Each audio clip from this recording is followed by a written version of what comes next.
কেটে কুমির এনেছিল বা ঘরে ছিদ্র রেখে কাল নাগিয়ে নিয়ে এনেছে। আমি বলছি জিয়াউর রহমানের হত্যাকাণ্ডে সম্পূর্ণ জড়িত এই শেখ হাসিনা। জিয়াউর রহমানও হয়তোবা তার কাছের লোকেরাই, যারা সেনাবাহিনীতে ছিল, বিপদগামী সেনাবাহিনীরা, তারাই ষড়যন্ত্রে জড়িত ছিল।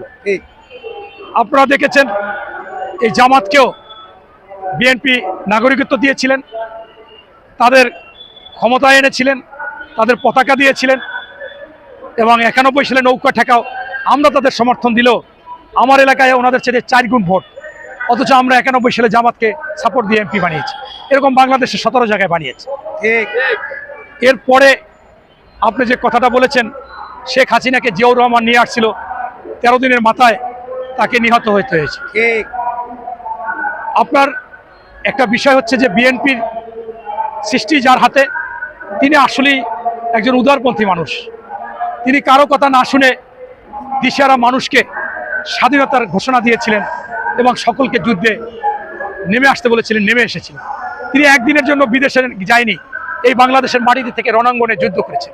সেক্টর কমান্ডার ছিলেন, জেটপোর্ট ছিলেন, জীবিত মুক্তিযোদ্ধাদের মধ্যে সর্বোচ্চ খেতাব, বীরুত্তম খেতাব পেয়েছিলেন, সেনাপ্রধান হিসেবেও যোগ্য ছিলেন, লোভ ছিল না, স্বাধীন করে ব্যারাকে ফিরে গিয়েছিলেন। আবার আপনি প্রেসিডেন্ট হিসেবেও যোগ্য ছিলেন এবং তিনি মনে করেছিলেন তার মধ্যে দেশপ্রেম ছিল প্রচুর।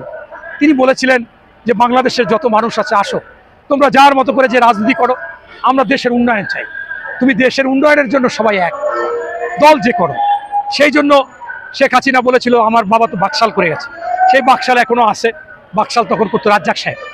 আমি আওয়ামী লীগ করতে চাই যে অবশ্যই আপনি আসেন, দল করেন, কিন্তু বুঝতে পারিনি যে খাল কেটে কুমির এনেছিল বা ঘরে ছিদ্র রেখে কাল নাগিয়ে নিয়ে এনেছিল। আমি আগেও বলতাম এবং এ পর্যন্ত যত বক্তব্য দিয়েছি, আমি বলছি জিয়াউর রহমানের হত্যাকাণ্ডে সম্পূর্ণ জড়িত এই শেখ হাসিনা। নতুবা কেন শেখ হাসিনা সেই দিন ভারতের বর্ডার থেকে পালিয়ে যায়? তাই ভুল মানুষ করে, বারবার করে না। তারেক রহমান একটি উন্নত দেশে থাকে, সেই দেশে কালচারে আজকে প্রায় 16-17 বছর। ওই দেশে আপনি কোনো ভুল করলে ছড়ি বললে ক্ষমা করুন, কিন্তু কতবার? ওই দেশের নিয়ম 3 বার। আপনি হাত লাগাইছেন, ছড়ি বলছেন, উনিও বলবে থ্যাঙ্কস। পা লাগাইছেন, ছড়ি বলছেন থ্যাঙ্কস। ধাক্কা দিয়েছেন, ছড়ি বলছেন থ্যাঙ্কস। এরপর আবার একটা মাথায় হাত দেবেন, উনি পাল্টা ব্যবস্থা নেবে এবং আপনার অবস্থা খুব কাহেল হয়ে যেতে পারে। আমার মনে হয় না তারেক রহমান ভবিষ্যতে এরকম ভুল করবে। তবে তারেক রহমান স্পষ্টভাবে আমাদেরকে জানিয়ে দিয়েছেন যে জনগণ যদি ভোট দেয়, ওই একটি দল জামাতের মতো যে আমরা ক্ষমতায় আসছি, ক্ষমতায় আসবো, এত সিট পাবো, এইটা উনি এখন পর্যন্ত বলেনি। এবং ওনাকে জামাতের আমি 2টা সবাই ছিলাম, বলেছে জুলাই আন্দোলনের মাস্টার মাইন্ড তারেক রহমান, আরেকটা বলছে মহানায়ক তারেক রহমান।